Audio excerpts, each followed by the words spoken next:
Hi, I'm Kevin Tates. This is a quick video on some fundamental auto body repair techniques. Now, your hammer and your dolly are probably the most common tools that you're going to find in a body shop, and they're the most common tools that you're going to reach for in a simple sheet metal repair of body damage.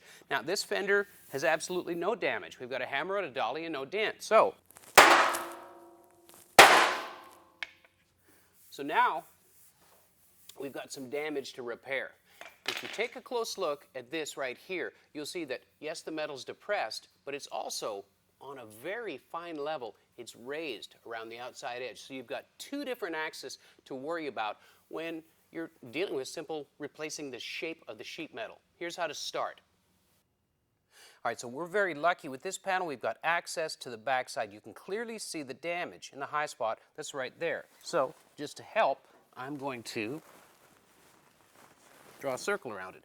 Now, on the front side, you can see where it's depressed. You can actually see in the reflection the dent. So, again, I'm going to give myself a little target right there. Okay, so here we're going to use a basic hammer on dolly technique, where we take the metal, pinch it in between the hammer and the dolly, and basically peen it flat. So we're going to start by placing the dolly over the low spot, and when we move around the backside, I can find my target, and we'll gently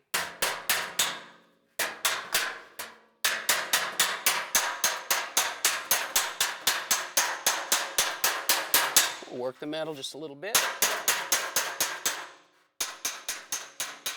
All right, now we'll take a look. Okay, if you look close, you can see the little pimples that I made with the hammer by smashing it from the back side. Now, these need to be corrected because obviously they're going to show through your paint and primer, but for the most part, our dent, well, it's gone now. So we're going to compensate, and we're going to correct this back by using the same hammer on dolly technique and place the dolly on the back side. And we're just going to gently tap on our high spots.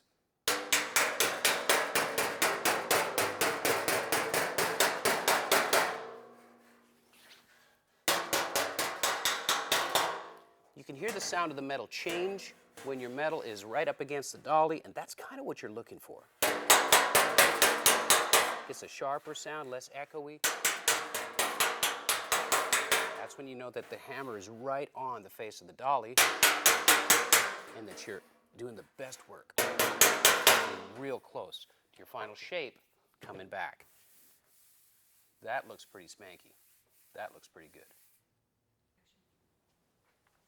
Now this feels pretty good. So next step, I'm going to use a metal file so that it shows us how flat it is.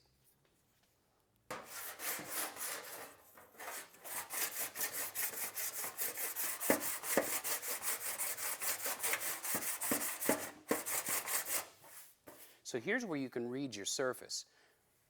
Where the E-coat has not been disturbed, that's low. Where you're seeing bare metal, that's high. So now we've got a guide to where we can, again, go back and forth with the hammer on dolly and perfect these edges, get it really close to being flat and ready for filler.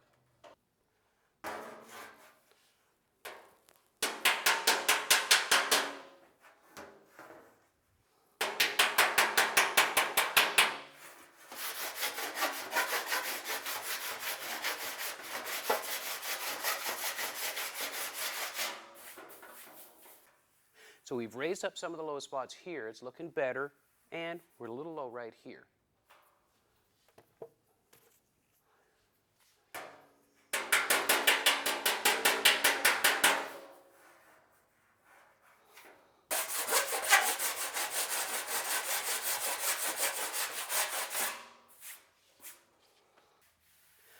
I'm pretty happy with that. You can tell that there's very little of the black E-coat primer that's still visible here. It feels smooth, but there's one more way to check. You can use a straight edge or a flat surface and drag it up and down over your damage, and it'll show you a gap if it's still a depressed bit of metal or if there's still a dent in the panel. You can see your highs and low spots. You can read that it's pretty darn flat. There's very little gap between the wood and the fender, and our goal is to have less than 1/4 inch of filler on this panel, on this damage, and we are well within that. So now it's time to prep for fillers and the next step. I hope this helps you feel a little bit more confident when it comes to doing your own body work. I'm Kevin Tates. Thanks for watching.